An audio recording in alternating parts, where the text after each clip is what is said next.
Eto pong account na ito na itong si Sasot, itong Facebook page niya na to, halos umabot to ng 1 million followers. Pero yun nga, nung siya ay bumaliktad, okay, naging kritiko na po ni Marcos Jr., abay unti-unting nababawasan hanggang sa umabot ng almost 100,000 yung nabawas na followers dito sa kanyang page na ito. Nasubaybayan natin yan kasi ako'y naniniwala na wala talagang puwang ang mga katulad niya sa social media at dapat lang talaga na ma-deplatform. So yung iniisip ko na unti-unting maubos ang followers, abay mali pala, mas malala pala ang mangyayari sa kanya. At totoo nga na dapat i-deplatform ang mga katulad niya. Deleted na po ang kanyang Facebook page, pati na rin yung kanyang personal account sa Facebook.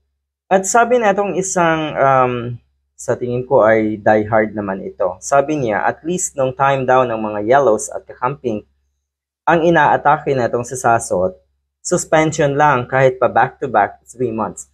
Totoo yun, maraming beses siyang nasuspend. Dahil sa kanyang pag-atake, yes, masasabing pag-atake, pero sa tingin ko, hindi talaga proper, hindi talaga appropriate yung kanyang mga post, yung kanyang mga content sa kanyang account.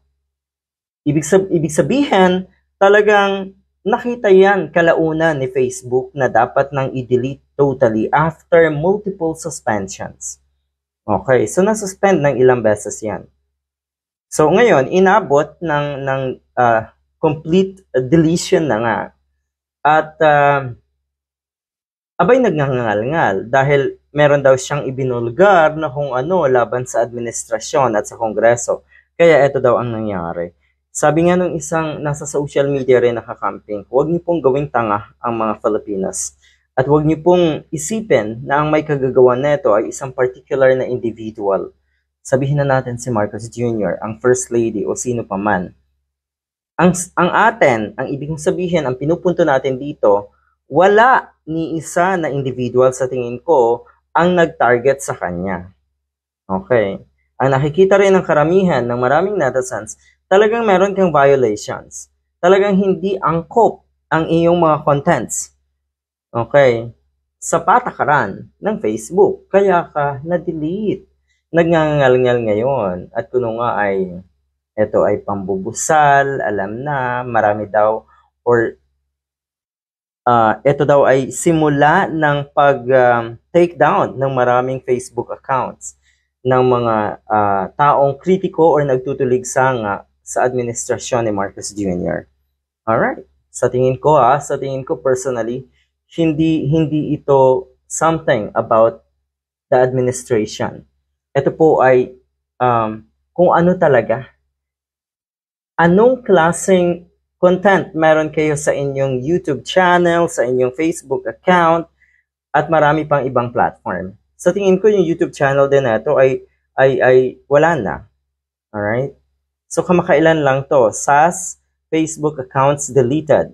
The personal Facebook account of SAS Rogando Sasot on her page, yun po ay yung For the Motherland na page na unang napabalita na hindi naman daw talaga sa kanya yung page na yon.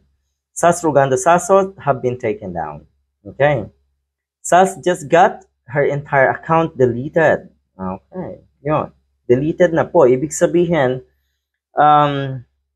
sa tingin ko pwede pang mag-appeal. Alam ko yon na pwedeng mag-appeal para maibalik. Pero yun nga, siguro kahit anong appeal mo ay wala ng kwenta. Wala ka nang pwedeng mailusot na nakasagutan or na-appeal para nga makuha or ma-recover mo yung iyong account. Kaya good luck.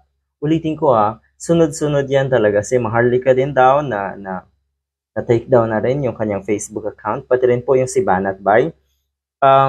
Nako, ay dapat nga ang inuna dyan yung mga katulad ni Mocha Oson, di ba? So siguro ng mga panahon, hindi pa talaga ganun ka-strict. Naging talamak lang talaga. Naging talamak yung ganitong klaseng content ng mga pulahan at diehard na vlogger. Mula nung magplano, eto nasa Malacanang ngayon na tumakbo at pumasok din ang administrasyon ni Duterte. Diyan po nagsimula. Sa tingin ko sa buong mundo, tayo yung